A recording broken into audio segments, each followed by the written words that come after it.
if you had to live in the Middle East, so tomorrow, Anna, you got to go live in the Middle East, where would you live? None of them. Literally none of them. But if you had to choose one, you would. So to you, Karachi, Pakistan, and Tel Aviv, same thing. I would figure something out, but that's I've powerful. definitely Not as smart as I know you are. That's. Come on. You're going to get killed. You're going to get killed for that for good reason. No, I don't. Yes, you are. Hi guys, doing this is Sahar TV, and in today's video we'll watch Bill Maher debating Ana Kasparian about the topic we all know pretty well by now, Israel-Palestine. Let's watch. If you're listening to a podcast... The truth never makes me uncomfortable. It only exhilarates me. I mean... no matter where it's, on whatever side it is. Yeah? And you want to talk about a little bit of shooting Gaza then? You want to get exhilarated right now? I can exhilarate you. I know you're going to say genocide, and I'm going to say, well, you don't know what the word means. And it's like, if you don't even know what the words mean... I'm Armenian. I know what the word means. Right. Yeah. Okay, it's when you try to wipe out an entire... population of people, which they didn't come close to doing. I mean, they prosecuted a war in which they were attacked, which everybody gets to do. Which, by the way, let me just say, if they were literally going after Hamas, that is legitimate. That's totally legitimate. But that's not what's happening. Hamas hides in tunnels underneath hospitals. You can't go in. Hold on. Hamas is the bad guy. If you don't get that, Hamas, you don't get much. What Hamas did on October 7th was disgusting. Killing. I mean, I don't at all hold back on that. In fact, that's the easiest thing in the world to say. I mean, nobody disagrees. I agree. Nobody disagrees. There are people who disagree. Actually, raping babe. Yes, there are. There are people who think I'm wrong because Hamas. They're freedom fighters. What kind of freedom are we talking about here? That people see Hamas, the people who hate oppression so much, are on the side of the people. And that's not just Hamas. If you social justice warriors, if you have any other issue besides gender apartheid in the world that is above that, you're just a joke. That, if you hate oppression, there is one issue which should be above all because it affects more people, hundreds of millions of women who have basically no freedom in the Muslim world. Right. So we should slaughter them instead, which is what's been happening. Well, you should prosecute a war to the end. That does involve slaughter of every war. I think. Listen, civilians get killed in wars. I think everyone knows that. Weird how Anna is all of a sudden saying stuff that we've been saying on many, many, many shows for the past 2 years. So why are you changing your tune all of a sudden? Feels like you're a little intimidated by Bill. Got you. Everyone acknowledges that. Especially when you hide behind them. But when 83%, according to the IDF's own data, and this is reported, by the way, I consume Israeli media on this. I don't consume American media on this. She probably consumes Haaretz, right? The left-wing Israeli article that all of the pro-Palestinians love to use because it goes against the government. They don't believe in a Jewish state, and they'll do whatever they need to do to just put legs and to make the government and Israel trip. Of course, she probably uses that. And Israeli media is super honest, way more honest than our media is.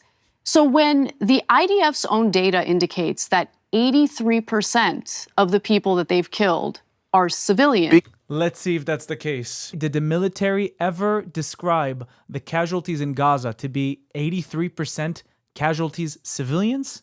So as far as I know, there's not a single official Israeli military statement that's locked in on that exact percentage, like the military officially saying 83% of the casualties are civilians.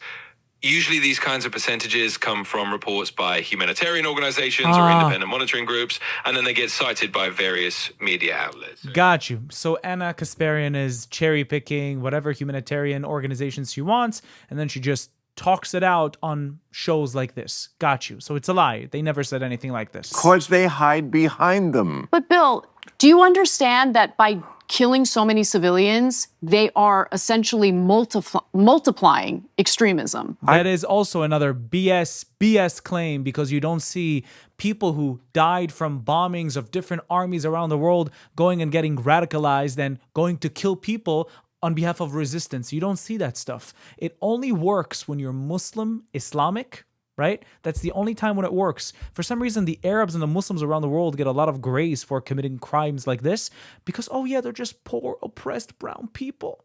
Shut up. Shut up. It doesn't apply to any other group other than the Arabs, right? I do understand that. Do you understand that there's very often in the world two very bad choices, and you only? I mean, I'm an American. I have to vote in presidential elections. Yes, I do know that. Okay, you don't have the good choice. You have the bad choice and the even worse choice. Israel has been being attacked by Hamas. First of all, the entire Arab world rejected them for 75 years. They kept trying to make a deal. They kept saying, no, we want it all. That's what from the river to the sea means. It means we want it all. We don't want a compromise. They've never wanted a compromise. Israel gave Gaza back. But did gave Bill, it back. But Bill, in let's say our country was occupied by Mexico, right? We have a bunch of people who are occupying our land, and then they decide, well, it's you know not what, we're going to leave. land, Hold on, let me and they finish. weren't occupying Let me it. finish. Let's say Mexico decides, you know what, we're going to leave, but we're going to control their electricity, what goes in, what comes out. Because they were attacking We're going to them. mow the lawn and just like randomly decide we're going to slaughter people because they allegedly threw rocks. By the way, Israel never controlled all of the electricity of Gaza. They controlled maybe 10 to 20%. I don't even know how much. The water also, they didn't control the whole thing. They had their own aquifers that they choose to do whatever they wanted with. They took water pipes, cut them down, cut them up to make them into rockets to send to Israel. So every single thing that happens to these people is because of their actions. Okay? All right. They have literally nuclear. Well, they didn't allegedly. I mean, Israel has nuclear weapons, Bill. They have nuclear weapons. And they don't. And that's, they have the world's right. military superpower backing them. Right. Well, they have nuclear weapons which they don't use. If Hamas no, they don't use it. But just to pretend if like if Hamas had a nuclear weapon, how many seconds would it take before they used it on Israel? I have no idea. 3. 3's the answer. 3 seconds. How do you know that, Bill? Come on. Because it's in their charter. If they used a nuclear weapon against Israel. Listen to what he's saying, Anna. He said, because it's in their charter. There's nothing in the Israeli charter claiming for the destruction of the Arabs. Listen. I'm pretty sure the very land that Hamas cares about would be done for. Okay, They'd be done for. then they would be martyrs, and that would be a good thing, because that's their death cult view of the world. It's a good thing when you die. That's why they strap suicide vests sometimes on children. The fact that you can't see the moral difference between these two sides always amazes me among people. I actually don't see the moral difference when you have like Bezalel Smotrich and Ben Gvir literally talking about exterminating the entire population of Gaza. Okay, they're not talking about... And these are not... They are. I mean, the statements are brazen. They're upfront. They're honest. This is what they actually want to do. Well, there's no policy on the ground making their claims true. So stop bringing up Bezalel Smotrich and Ben Gvir if you don't see a solid policy on the ground promoting what you're claiming they're trying to promote. They can say whatever they want. It's a democratic country, and move on. I mean, the West Bank is another example. It's in Hamas. The West Bank had nothing to do with what happened on October 7th, but they're annexing that land anyway. They're raining terror on innocent people, innocent Palestinians. They're driving them out of their homes. Like, listen, I am willing to admit, because it's the truth, that what Hamas did on October 7th was a fucking atrocity. Oh, wow. Killing innocent people. Who couldn't admit that? But you have a difficult time at least acknowledging the atrocities that have been committed against innocent civilians in Gaza. Well, it depends on what you call an atrocity. All wars are going to have atrocities. A double tap on a hospital? A double tap on a hospital? So when the first responders show up? I don't know exactly what you're talking about. Article 19, and I have it right here. It says, Article 19 states that the protection to which civilian hospitals are entitled shall not cease unless they are used to commit outside their humanitarian duties acts harmful to the enemy. In such cases, protection may cease only after due warnings has been given. So if they have tunnel entries and soldiers going inside and weapons and hostage holding inside the hospital, they're not being used for their humanitarian purposes. Therefore, their humanitarian protection ceases to exist. Move on. I vaguely remember the thing. Right. Yeah. First of all, that's an old terrorist trick. Mm-hmm. That's what they do all the time. Okay, but are you at least going to acknowledge that the IDF doing that was wrong? Yeah, I'm sure they have committed what we would call war crimes, as every army does in every war. Right, including our own, right? In every war, including the Civil War. I forget who it was who made the good point. Good point. During the Civil War, a lot of people would say, especially in the South, that Sherman did not have to burn Atlanta quite as badly as he did. I mean, we were pretty brutal. But would you also then just say, well, we don't know who the good guys were in that war? No, I think it was the North. I think that they committed the atrocity in Atlanta. Yet that's true. They burned when they shouldn't, and they were very rough on the South. They were still the good guys. They were fighting against slavery as it. Ana looks incredibly weak in this debate. I wonder why she looks weak. She looks like she doesn't know what to say. She looks like she's with her tail beneath her legs. That's what it looks like. Israel is fighting to survive, and also, you know, they are the front line in the Western world. I totally disagree with you on this entirely. Well, I think much of the problems we have in the Middle East is due to the enabling of this Look, it's an expansionist policy. If Israel wasn't trying to continue expanding in the Middle East, so I don't think they would be dealing with the enmity, like the enemies that they're dealing with. They've never been asked. They've never been trying to expand. They're trying to annex the West Bank right now, and Lebanon, southern Lebanon, and Syria, which they've succeeded in. These are all places that they were attacked from. When they became a country in 1947, they said, "Okay, we will accept half a loaf." They had as much right to that land as anybody. There was a continual presence there since 1000 BC when King David had a kingdom. I don't care about that at all. Okay, but it's relevant. It's relevant to people. It's relevant to wipe out innocent. Why would she care? You know, it's not in the Qatari paycheck. Why would you care, Ana?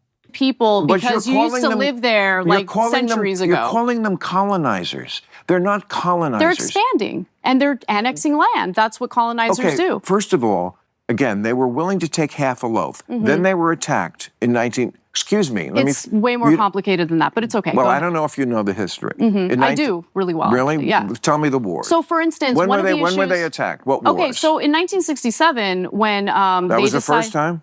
No, that wasn't the first time. When was? But when you say that they have offered land to the Palestinians, land that belonged to them in the first place, it didn't belong to the Palestinians. It belonged to the empires controlling the region. The Brits controlled it before Israel became a state, before the Arabs started calling themselves Palestinian in 1967. Before that, it was the Ottomans, and we had the Byzantines and the Mamluks and the Romans. These were the entities controlling the lands. You know, some people had private lands, which are the Jews and the Arabs. The Jews had probably 6% before 1948. The Arabs had probably 12 to 13% before 1948. But to make the claim that all of the land was Palestinian land when the Palestinian people did not even exist, it was Arabs, Jews, Christians, it was that group of people. Stop making that stupid claim. Stop. Belongs solely to them. The whole point of this whole two-state solution was, okay, we'll give you this territory if you promise not to militarize. Without a military, you don't have a country. You don't have a country without a military. You don't have a country without borders, right? Without a military, you can't defend your borders. So if I were engaging in these negotiations with the Israelis, I would say, listen, I respect the territory that you're offering. However, we need to militarize. We need to protect our borders. If you had to live in the Middle East, so tomorrow, Ana, you got to go live in the Middle East, where would you live? You can pick one city, any city. You can, as far away as, say, Pakistan. You could live in Karachi. You could live in Cairo. You could live in Amman, Jordan. You seem to love Lebanon. I mean, Beirut's nice when the bombing's not happening and the assassinations have stopped.